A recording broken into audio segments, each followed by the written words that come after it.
Encontros com o Futuro, hoje com uma convidada muito especial, Yuri Yanaka, líder do Comitê de Diversidade, Equidade e Inclusão na DSM Firmenich. Meu nome é Matthew Schertz, sou diretor no World Observatory. Encontros com o Futuro é uma produção do World Observatory, da ESPM e da Prime, braço das Nações Unidas das Faculdades de Negócios no Mundo. Yuri, muito bem-vindo. Obrigada. Bom Yuri, dia. fala do seu nome. Eu esperava chegar um homem com esse nome de Yuri.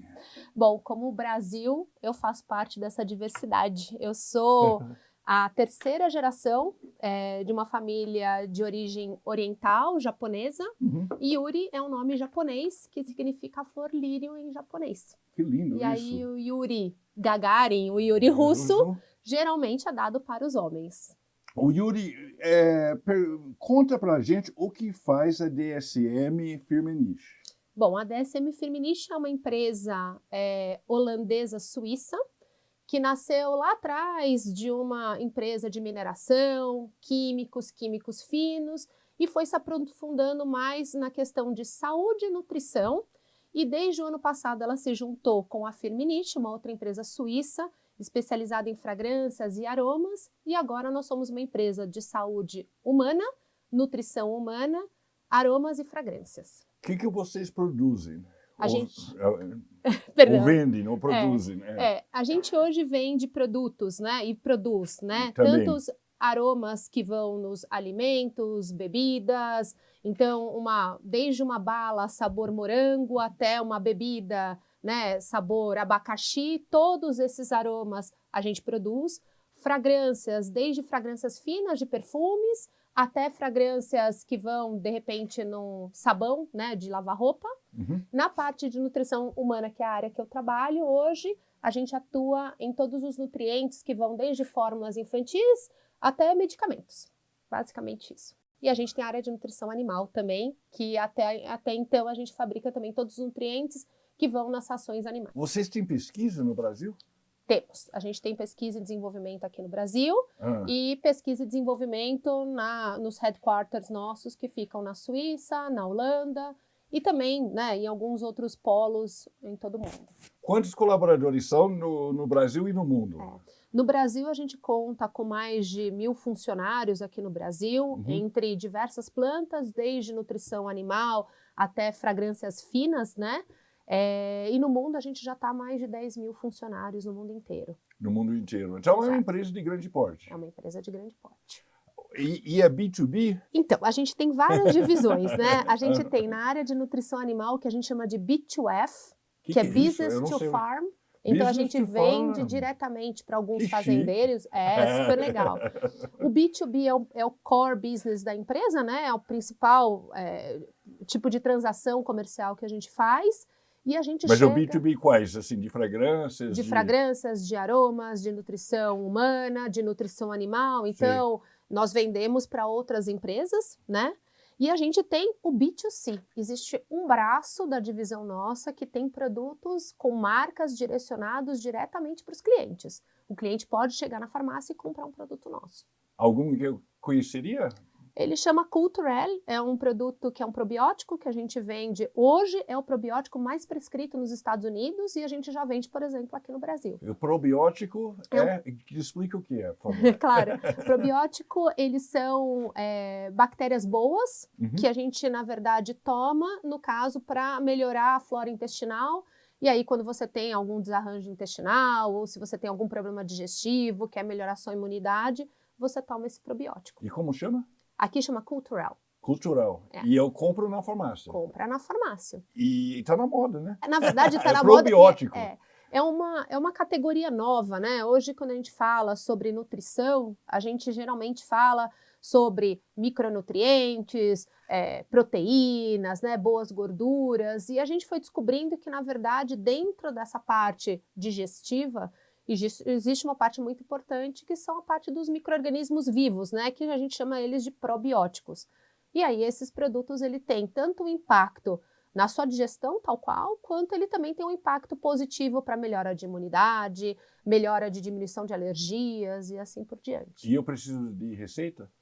Não, na verdade você compra por si só, mas claro, né, os médicos hoje eles funcionam como uma boa ferramenta para que a gente dissemine esse conceito para algumas patologias específicas, né? Sei. E nutricionistas também? Também nutricionistas, também Também nutricionistas. Hoje nutricionistas, nutrólogos, até educadores físicos, eles fazem parte, né, de líderes de opinião, vamos colocar assim, ou influenciadores, para ajudar nessa melhora do estilo de vida das pessoas.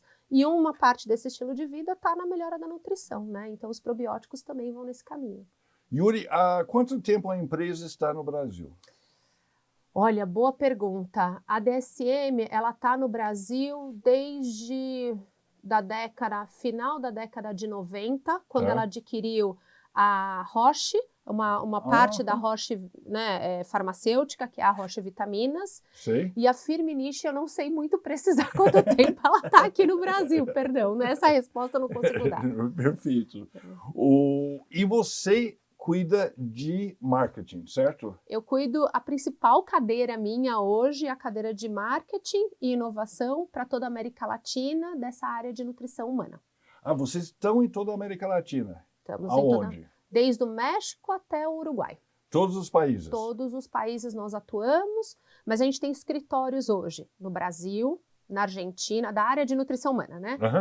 Brasil, Argentina, Chile, Colômbia, Centro-América, as pessoas ficam mais na Guatemala, e Costa Rica e México. Como é que você faz o marketing de fragrâncias e aromas? E qual é a diferença entre fragrâncias e aromas? Então vamos lá, então vou explicar a primeira parte, né? Tá bom, a diferença desculpe, entre fragrâncias, não imagine. A diferença entre fragrâncias e aromas, fragrâncias é o que você utiliza em produtos que você não vai consumir via oral, vamos colocar assim, né? Então, perfumes, fragrâncias que vão num amaciante de roupa, isso a gente denomina como fragrâncias. E tudo que é aroma é aquilo que você ingere de alguma forma ou de outra, né? Ou tem contato com a sua boca, vamos colocar assim. Sim. Então, desde um aroma que vai numa pasta dental, por exemplo, que você não engole, mas você está colocando, né, em contato da sua boca, até o aroma que vai dentro de uma bala, dentro de uma bebida, né?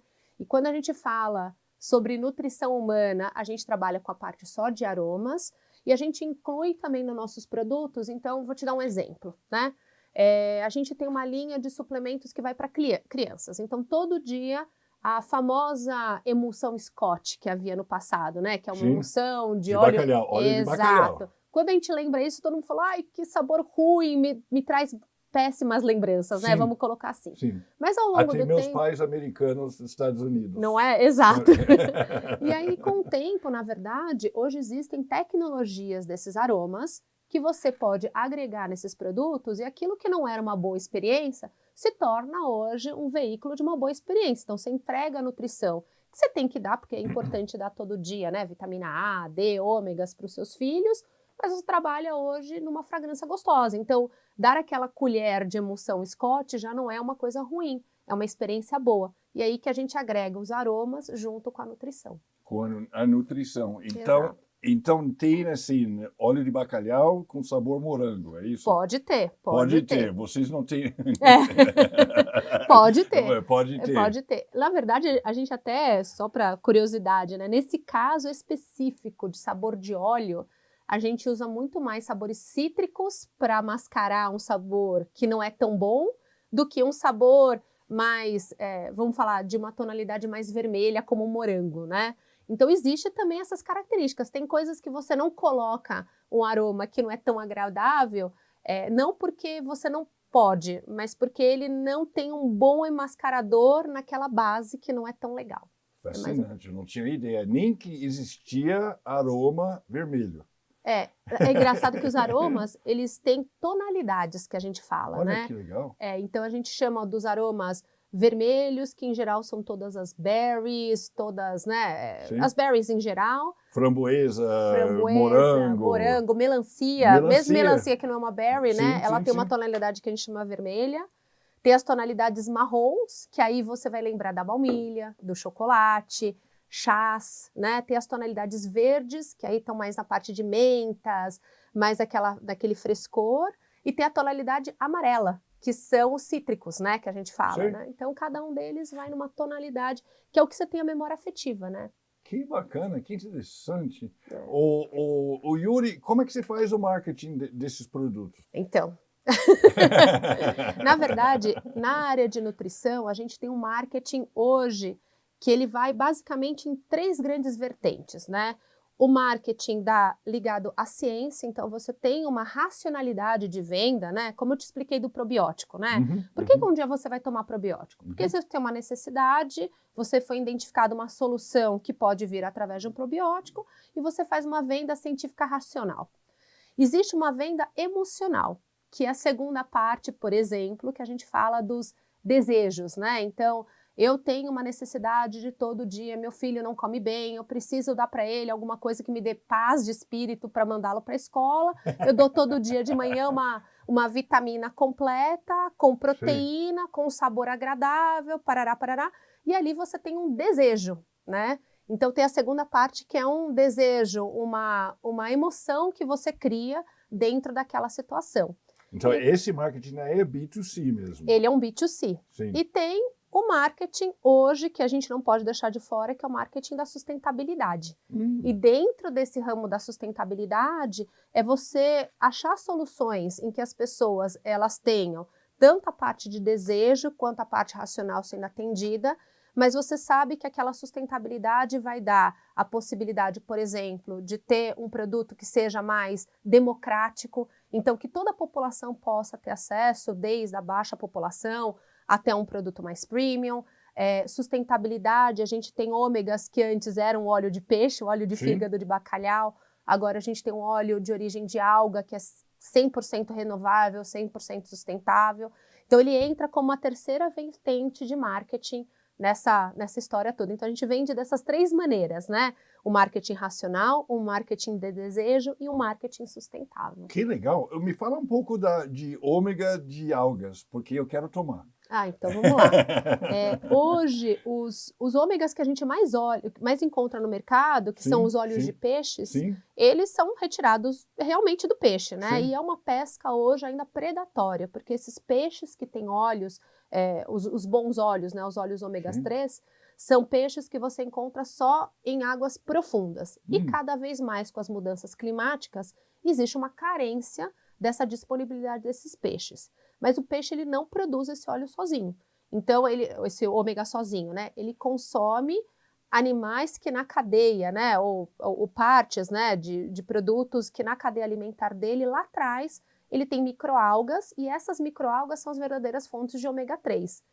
E aí o que a gente fez foi descobrir essas microalgas, elas são criadas num ambiente fechado, né? Então a gente usa o termo fermentação, mas na verdade é uma multiplicação que a gente coloca elas num ambiente fechado, então é uma água com controle de sal, temperatura, 0 poluentes marinhos e tudo mais, né, que a gente encontra hoje no oceano, ela vai se multiplicando.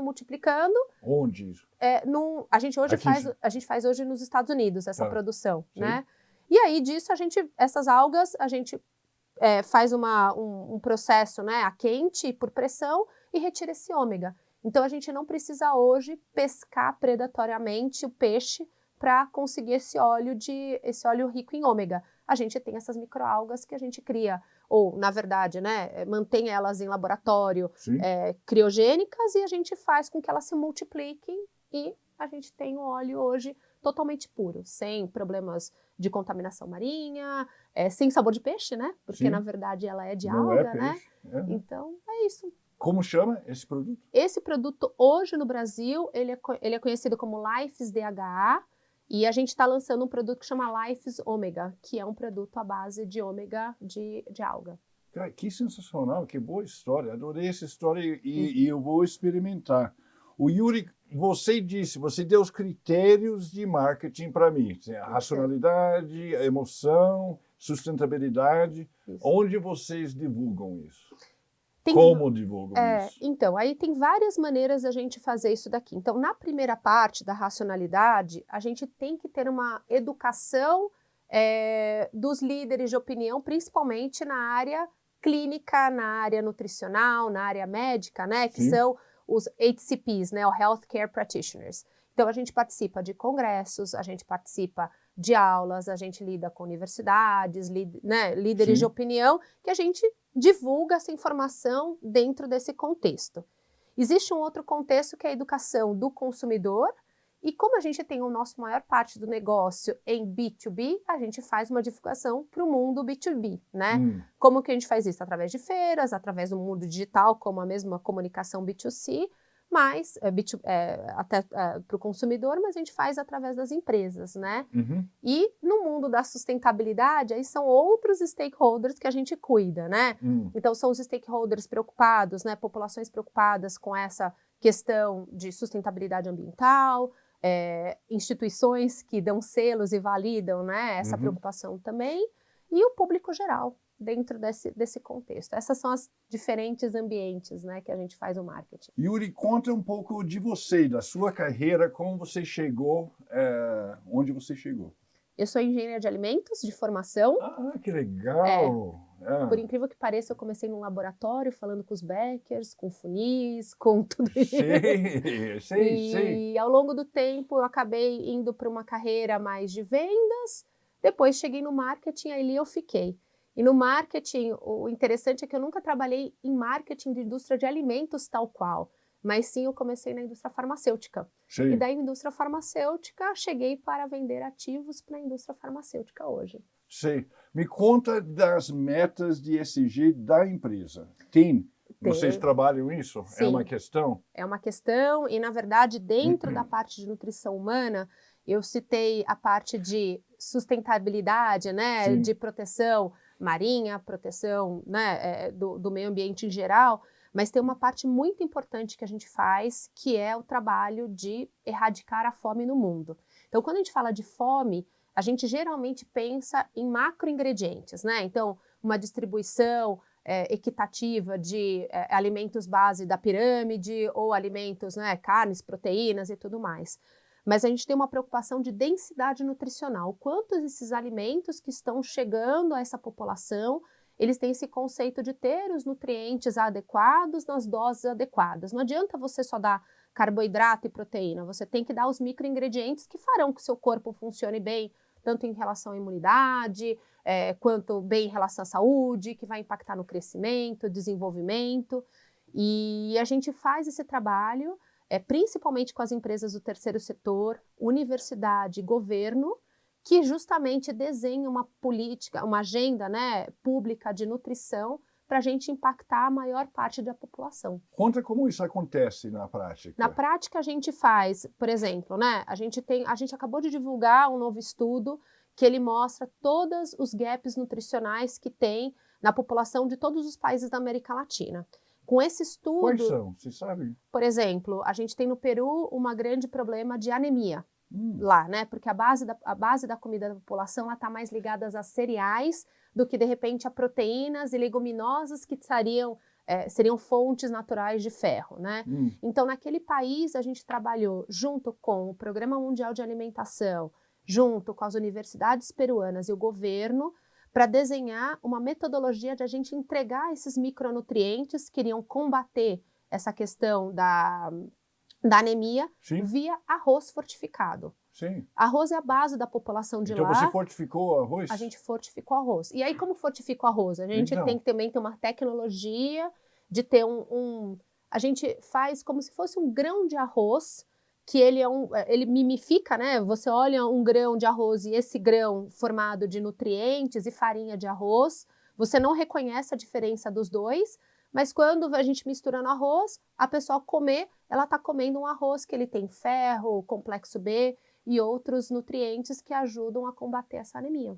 Sensacional, que bacana. É isso. Yuri, foi um prazer imenso conversar com você. Eu aprendi muito e muito obrigado. Viu? Obrigada. Eu espero que volte no ano que vem, tá? Para nos dar uma nova entrevista e atualizar aqui.